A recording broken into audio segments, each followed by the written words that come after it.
Break के बाद आप सभी का एक बार फिर से बहुत बहुत स्वागत है। मैं हूं आपके साथ वैष्णो सोनी।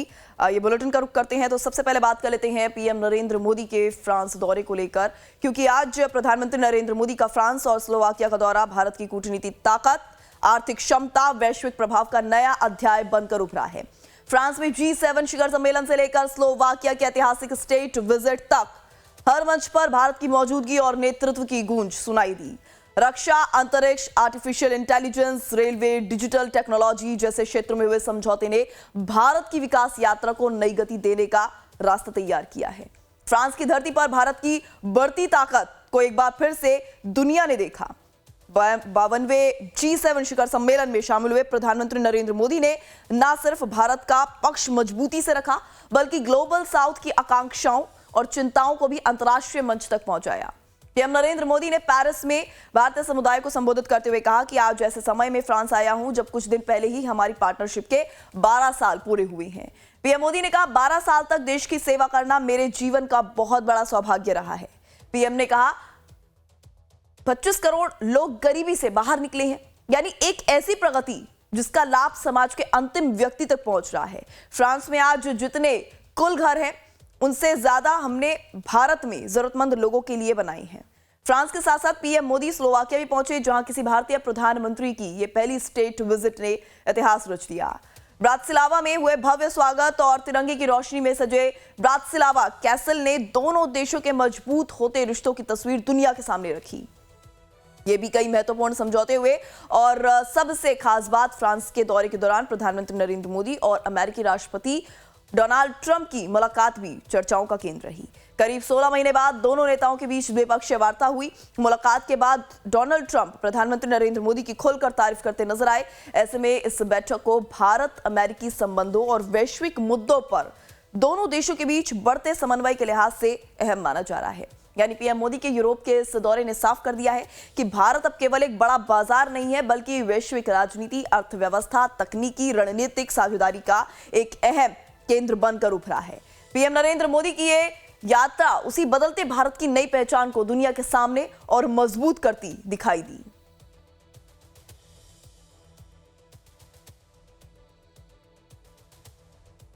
तो 114 नए राफेल विमानों का रास्ता भी अब ऐसे में साफ माना जा रहा है। गौरतलब है G7 में भारत की दमदार मौजूदगी ने सभी का ध्यान जिस तरीके से आकर्षित किया है, अपने आप में ही भारत के लिए यह बड़ी अचीवमेंट है।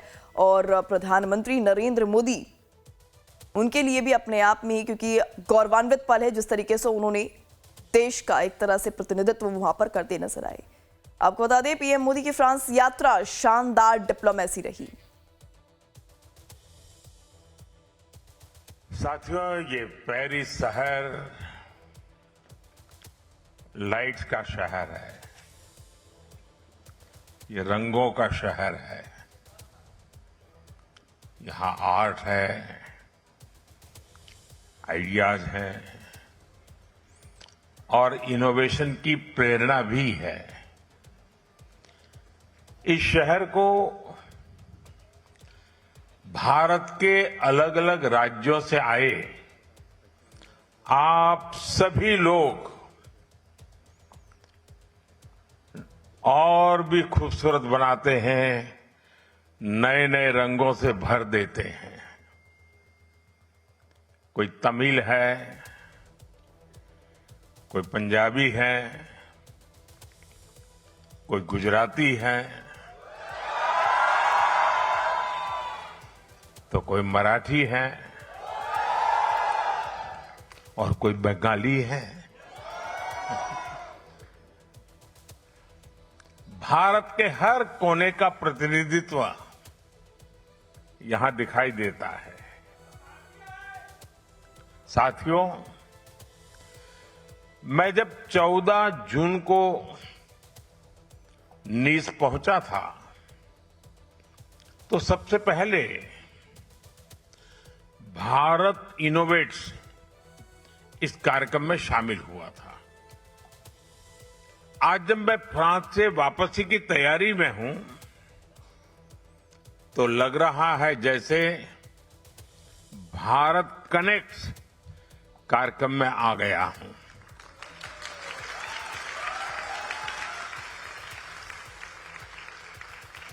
फ्रांस में रहने वाले आप लोगों ने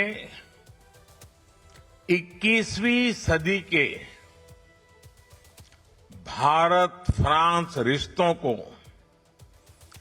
जिस तरह कनेक्ट किया है वो हमारी स्ट्रैटेजिक पार्टनरशिप की बहुत बड़ी ताकत बन रही है। साथियों, आज मैं ऐसे समय में फ्रांस आया हूं जब कुछ ही दिन पहले हमारी सरकार के 12 वर्ष पूरे हुए हैं।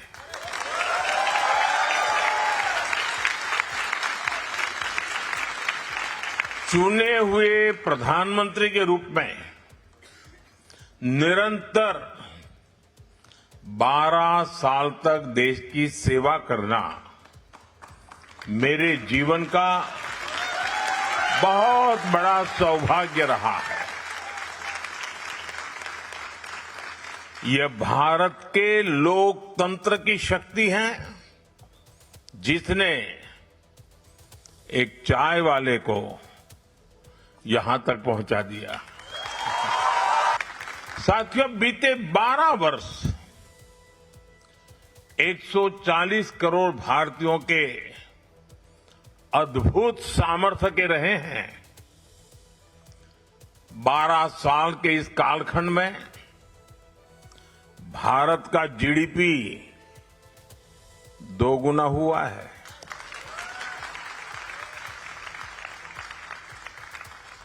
एयरपोर्ट की संख्या दोगुनी हुई है। यूनिवर्सिटीज की संख्या भी दोगुनी हो गई है। हाईवे कंस्ट्रक्शन की स्पीड 3 गुना बढ़ गई है और मेट्रो नेटवर्क 4 गुना बड़ा हो गया है। मैं आपको कुछ और फैक्ट दूंगा, इससे आप अंदाजा लगा पाएंगे कि भारत किस स्पीड और कितने बड़े स्केल पर काम कर रहा है। पिछले 12 वर्षों में भारत का एक्सपोर्ट 35 गुना यानी 35 टाइम्स बढ़ गया है। साथियों, आज भारत की कहानी सिर्फ इकोनॉमिक प्रोग्रेस की कहानी नहीं है, सिर्फ यहां अटक नहीं जाती है। ये सोशल ट्रांसफॉर्मेशन की भी कहानी है। पिछले 12 साल में देश में 25 करोड़ लोग, यह आंकड़ा सुनकर के आप भी हैरान हो जाएंगे, 25 करोड़ लोग गरीबी से बाहर निकले हैं।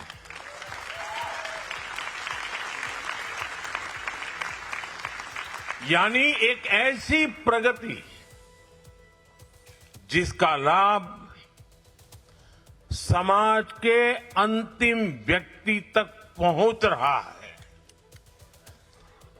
फ्रांस में जितने घर हैं, पूरे फ्रांस में टोटल जितने घर हैं, उससे भी अधिक पक्के घर बीते 12 वर्षों में हमने जरूरतमंदों के लिए बनाए हैं।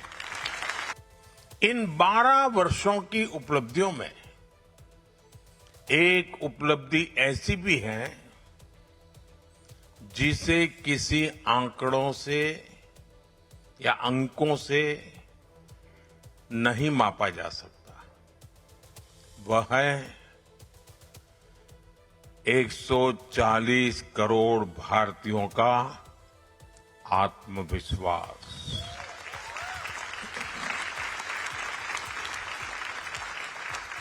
आज का भारत और आज के भारत का युवा बहुत बड़े सपने देख रहा है।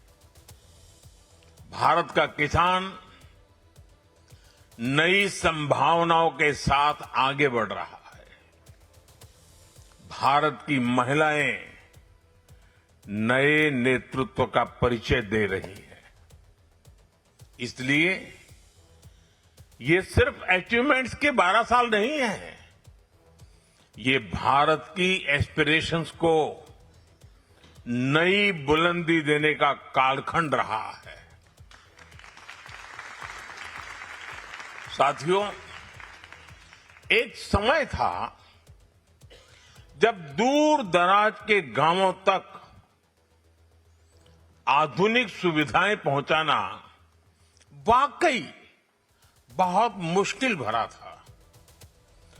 आज उन्हीं गांवों में बिजली भी है, इंटरनेट भी है और डिजिटल सेवाओं की पूरी दुनिया भी है। आज एक क्लिक पर कभी भी कहीं भी बैंकिंग सेवाएं उपलब्ध है। आज मोबाइल फोन भारत के नागरिकों को अनेक सुविधाओं से कनेक्ट कर रहा है। हमारे किसान, हमारे मछुआरे, हमारे डेयरी फार्मर्स, हमारी महिलाएं, हमारे स्टूडेंट्स सभी टेक्नोलॉजी के माध्यम से सशक्त हो रहे हैं। कौन सोच सकता था कि गांव-गांव तक हाई स्पीड इंटरनेट पहुंचेगा? कौन सोच सकता था कि दूर सुदूर के गांव में भी क्यूआर कोड जीवन का हिस्सा बन जाएगा? गांव में कोई बहन ड्रोन से खेती करने में मदद करेगी, ये भी असंभव लगता था। लेकिन आज यह सब भारत के करोड़ों लोगों के जीवन का सामान्य हिस्सा बनता जा रहा है। और आपको गर्व होगा साथियों, यही नए भारत की पहचान है। जो कभी सपना था वो आज सच्चाई है। जो कभी नामुमकिन लगता था वो आज मुमकिन हुआ है। आज से 50 या 100 साल बाद जब भारत के इस कालखंड की समीक्षा होगी तो ये बात उभर कर सामने आएगी। इस कालखंड को भारत की एस्पिरेशंस ने ड्राइव किया। यह भारत के एस्पिरेशंस का नया युग है। जहां बिजली पहुंची है वहां लोग सिर्फ बिजली नहीं चाहते, वे स्मार्ट लिविंग चाहते हैं।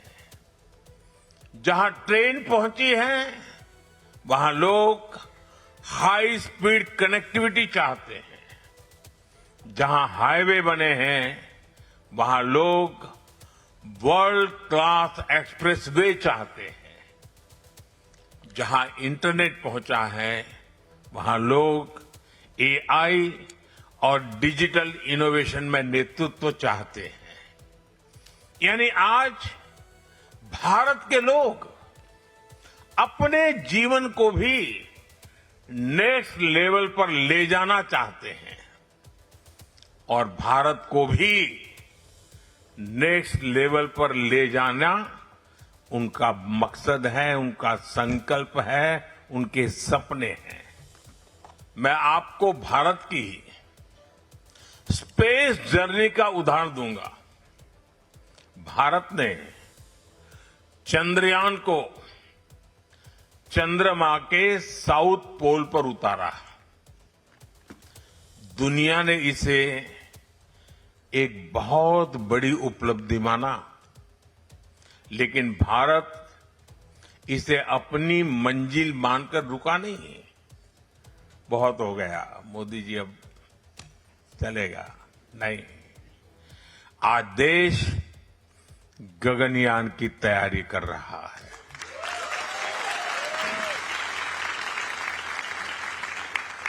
आज भारत अंतरिक्ष में अपना स्पेस स्टेशन बनाने की दिशा में आगे बढ़ रहा है। हमारे space startups global space economy में अपनी जगह बनाने के लिए पुरजोश काम कर रहे हैं, आगे बढ़ रहे हैं। साथियों, ग्रीन एनर्जी के क्षेत्र में भी भारत की यही एस्पिरेशन दिखाई देती है। सोलर पावर में भारत की उपलब्धियों की दुनिया भर में लगातार चर्चा हो रही है, लेकिन भारत अगली छलांग की तैयारी कर रहा है। ग्रीन हाइड्रोजन में बड़े निवेश हो रहे हैं। एडवांस न्यूक्लियर एनर्जी पर तेजी से काम हो रहा है। आपने भारत के फास्ट ब्रीडर न्यूक्लियर रिएक्टर से जुड़ी प्रोग्रेस के बारे में भी जरूर सुना होगा। ये भारत के न्यूक्लियर एनर्जी लैंडस्केप में क्रांतिकारी परिवर्तन करने का ये बहुत बड़ा अचीवमेंट हमारे साइंटिस्टों ने किया है। साथियों, आज का भारत भविष्य का पूरा इकोसिस्टम बना रहा है। भारत एक साथ हर उस क्षेत्र में निवेश कर रहा है जो आने वाले दशकों की दिशा तय करेगा। अभी आपने कुछ दिन पहले ही देखा है, नीस में भारत इनोवेट्स का एक आयोजन किया। ये इवेंट भारत के डीप टेक सामर्थ्य को दुनिया तक पहुंचाने का एक और माध्यम था। इसमें भारत के 120 डीप टेक स्टार्टअप्स उपस्थित थे। भारत इनोवेट्स में करीब 1400 B2B मीटिंग हुई है। कई स्टार्टअप्स के लिए इन्वेस्टमेंट कमिटमेंट्स आगे बढ़ी। कॉमर्शियल ऑर्डर्स के लिए रास्ते खुले। फ्रेंच और यूरोपियन यूनिवर्सिटी तथा इंक्यूबेटर्स के साथ एंगेजमेंट बढ़ रही है। स्टूडेंट एक्सचेंजेस, ज्वाइंट रिसर्च और इनोवेशन सपोर्ट के नए रास्ते बने हैं। इसलिए भारत इनोवेट्स सिर्फ एक समिट नहीं रहा, यह इनोवेशन डिप्लोमेसी का एक नया मॉडल बना है। साथियों, इस समय फ्रांस समेत पूरी दुनिया में इंटरनेशनल योगा डे की तैयारियां भी चल रही है। इस अवसर पर मैं फ्रांस में योग को आगे बढ़ाने वाले श्रीमान महेश गात्राडयाल जी को भी आदरपूर्वक श्रद्धांजलि देता हूं। मैं पद्म पुरस्कार से सम्मानित शार्लोट शोपा जी को भी प्रणाम करता हूं, जिन्होंने 100 वर्ष की आयु में भी योग के माध्यम से फ्रांस को भारत की विरासत से जोड़ा है। उनका जीवन ये सिद्ध करता है, yoga does not add years to life, it adds life to years. Bharat और फ्रांस के रिश्तों को साझा इतिहास, साझा मूल्यों और साझा विश्वास ने आगे बढ़ाया है। विश्व युद्धों के दौरान फ्रांस की धरती पर बलिदान देने वाले भारतीय सैनिकों की स्मृतियां आज भी हमें जोड़ती हैं। मुझे पहले नव शापेल में श्रद्धांजलि देने का अवसर मिला। पिछले वर्ष प्रेसिडेंट मैक्रो के साथ मार्सेई के वॉर मेमोरियल जाने का अवसर भी मिला। ये हमारी साझी विरासत है। फ्रांस भारतीयों के योगदान को संजोता भी है और सराहता भी है। भारतीय मूल की नूर इनायत खान हो, जिन्होंने फ्रांस की रेजिस्टेंस के लिए अपना जीवन बलिदान दिया, या महाराजा रणजीत सिंह के साथ काम करने वाले जनरल जां फ्रांसवा अलार हों, ये सभी भारत और फ्रांस की साझा विरासत के प्रतीक हैं। भारत के राज्य पुडुचेरी में भी फ्रेंच विरासत की झलक दिखाई देती है। वहां का आर्किटेक्चर, वहां की कला संस्कृति और खान पान, सभी में हमारे संबंधों की महक है। तो फ्रांस में आयोजित सालाना G7 समिट का समापन हो गया है। ऐसे में राष्ट्रपति इमैनुअल मैक्रों ने प्रधानमंत्री नरेंद्र मोदी की फ्रांस की सफल यात्रा पर आभार व्यक्त किया। लेकिन चौंकाने वाली बात यह रही कि उन्होंने हिंदी में वीडियो शेयर कर पीएम मोदी को विदाई दी। इमैनुअल मैक्रों ने हिंदी में कहा कि प्रिय मित्र नरेंद्र, मुझे बहुत खुशी है। दौरे के लिए स्वागत करते हुए फ्रांस और भारत की दोस्ती अमर रहे। प्रिय मित्र नरेंद्र, मुझे बहुत खुशी हुई आपका नीस, एवियन और पेरिस मैं इसे 7वें दौरे के लिए स्वागत करके फ्रांस और भारत की दोस्ती अमर रहे।